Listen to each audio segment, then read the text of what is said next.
Cup baking powder half চামচ লবণ। আসসালামু আলাইকুম, কেমন আছেন সবাই? অনেকদিন পর আজকে আমি আপনাদের মাঝে একটা ভিডিও শেয়ার করতে চলে আসলাম। মাঝখানে কিছু সমস্যা এবং অসুস্থতার কারণে অনেকদিন যাবত ভিডিও আপলোড করা হয়নি। আজকে ভিডিওটি খুবই স্পেশাল, আপনাদের কাছে অনুরোধ রইল ভিডিওটি সম্পূর্ণ দেখার জন্য। আপনারা হয়তো আমার আগের কেক বানানোর ভিডিও দেখেছেন, তবে আজকে কেক বানাবে হচ্ছে আমাদের ছোট্ট সোনামণি। কেক বানানোর জন্য প্রথমে আমাদের শুকনো উপকরণগুলোকে চেলে নিতে হবে। আমি ময়দা দিয়ে দিচ্ছি 2 কাপ বেকিং পাউডার হাফ চামচ লবণ। এখন চিনি নিচ্ছি। আমি প্রায় সময় কেক বানাতে গেলে সাইফান এসে আমার পাশে দাঁড়িয়ে থাকে, তাই তাকে কিছুটা আনন্দ দেওয়ার জন্য আজকে কেক বানাতে দেওয়া। এখন হচ্ছে একটি বোলের মধ্যে ডিম নিয়ে নিচ্ছে। ডিমটা সে নিজে ভাঙতে পারছিল না, তাই আমি এখানে একটু হেল্প করে দিলাম। দিচ্ছি ডিমের কুসুম সাদা অংশ আলাদা করে নিলাম। প্রথমে সাদা অংশটাকে মিক্স করে নিচ্ছি। চিনি দিচ্ছি হাফ কাপ, আবার মিক্স করে নিচ্ছি। তখন ডিমের সাদা অংশটা ডিমের মতো ঘন হয়ে যাবে। তখন ডিমের কুসুম দিয়ে দিব। তেল দিচ্ছি 2 টেবিল চামচ, ভ্যানিলা এসেন্স হাফ চামচ, আবার মিক্স করে নিচ্ছি। সাইফান ভয়েস দিতে দিতে বিরক্ত হয়ে গেছে, তাই এখন আমি ভয়েসটা দিয়ে দিচ্ছি। এখন সে আগে থেকে চেলে রাখা শুকনো উপকরণগুলো মিক্স করে নিচ্ছে। কেক বানাতে পেরে আজকে যেমন খুশি হয়েছে তেমন বিরক্তও হয়েছে। ডেকোরেশনের শেষ পর্যায়ে গিয়ে আমাকে বলে, আম্মু আমার আর ভালো লাগছে না, আমি পারবো না, তুমি বানাও। আমি চলে যাচ্ছি বলে এখান থেকে চলে গিয়েছিল। শেষমেশ সে কেক কাটতে এবং খেতেও আসছিল না, ও এতটাই বিরক্ত হয়ে গিয়েছিল। এখন 7 ইঞ্চি একটি কেক মোল্ডের মধ্যে সম্পূর্ণ মিশ্রণটা নিয়ে নিল।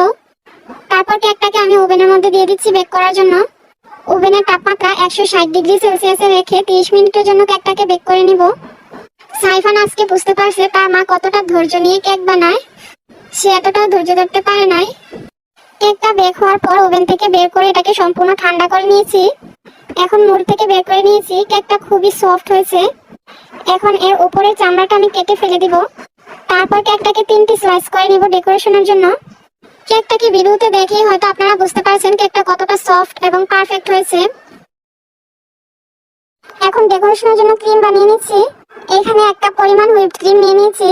এটাকে 10 মিনিটের জন্য বিট করে নিলে পারফেক্ট কেক ডেকোরেশনের ক্রিম হয়ে যাবে। দেখতেই পাচ্ছেন আমাদের কেক ডেকোরেশনের ক্রিম রেডি। এখন আমরা কেকটাকে ডেকোরেশন করে নিব। সুগার সিরাপ বানিয়ে নিচ্ছি। এখন হচ্ছে ডেকোরেশনের পালা। ডেকোরেশনটা সম্পূর্ণটা আপনাদের দেখে বুঝতে হবে, এটাকে বলে বোঝানোর মতো কিছু নেই। প্রথমে বোর্ডের মধ্যে ক্রিম লাগিয়ে তারপর কেকের একটি লেয়ার দেওয়া হলো। তারপর সুগার সিরাপ দিয়ে দিচ্ছে। তারপর হুইপ ক্রিম দিয়ে এই কেকের লেয়ারটিকে সম্পূর্ণ কভার করে নিতে হবে। এইরকম ভাবে পর্যায়ক্রমে একের পর এক 3টা লেয়ার দিয়ে ক্রিম দিয়ে সম্পূর্ণ কেকটাকে কভার করতে হবে।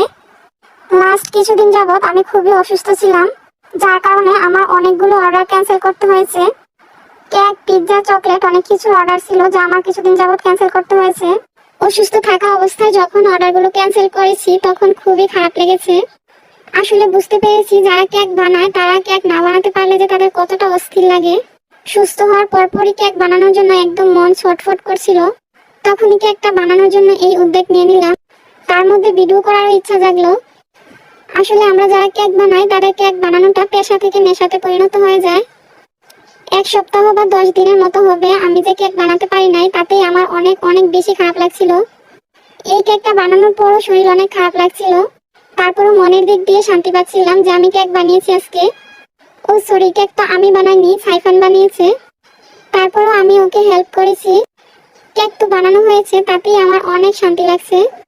আপনারা যে আপুরা কেক বানান তারা অবশ্যই কমেন্ট করে জানাবেন আপনাদের কেক বানাতে কেমন লাগে। কেক বানাতে কিন্তু আসলে অনেক বেশি কষ্ট আর ধৈর্যের প্রয়োজন হয়। তারপরও কেন যে কেক বানাতে পারলে এতটা শান্তি লাগে মনের দিক দিয়ে, এটা বলে বোঝানোর মতো না। এখন এই কেকটার উপর একটি এলসা থিমের এডিবল ছবি লাগিয়ে দিলাম। তারপর সাইড দিয়ে কিছু ফুল দিয়ে আমি আমার পছন্দ মতো ডেকোরেশনটা করে নিচ্ছি।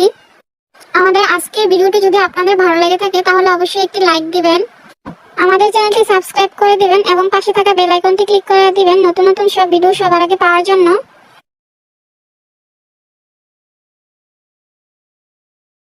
এখন কেকের উপরে কিছু এডিবল প্রজাপতি দিয়ে দিচ্ছি, তারপর দিয়ে দিচ্ছি কিছু স্প্রিঙ্কেল। এগুলো দেওয়ার ফলে কেকটা আরো বেশি আকর্ষণীয় লাগে। দেখতেই পাচ্ছেন আমাদের কেক রেডি। বোর্ডটা সহ এই কেকটার ওজন হয়েছে 660 গ্রাম। বোর্ডের ওজন হচ্ছে 100 গ্রাম। 100 গ্রাম বাদ দিয়ে কেকটার ওজন হয়েছে 560 গ্রাম। বোর্ডের ওজন বাদ দিয়ে কেকের ওজন 1 পাউন্ড থেকে প্রায় অনেকটাই বেশি হয়েছে। 450 গ্রামে 1 পাউন্ড হয়ে থাকে। এখন আমি আপনাদেরকে কেকটা কেটে দেখিয়ে দিচ্ছি ভেতরটা কেমন হয়েছে। আপনারা খেতে না পারলেও দেখেই বুঝতে পারবেন আসলে কেকটা কতটা পারফেক্ট হয়েছে। মাশাআল্লাহ, আমার বাবাটার জন্য সবাই দোয়া করবেন। পরবর্তী আপনারা আর কি ধরনের ভিডিও দেখতে চান অবশ্যই কমেন্ট বক্সে কমেন্ট করে জানাবেন। ভিডিও সম্পর্কিত আর কোনো তথ্য জানা থাকলে অবশ্যই কমেন্ট করবেন। সবাই ভালো থাকবেন। আল্লাহ হাফেজ।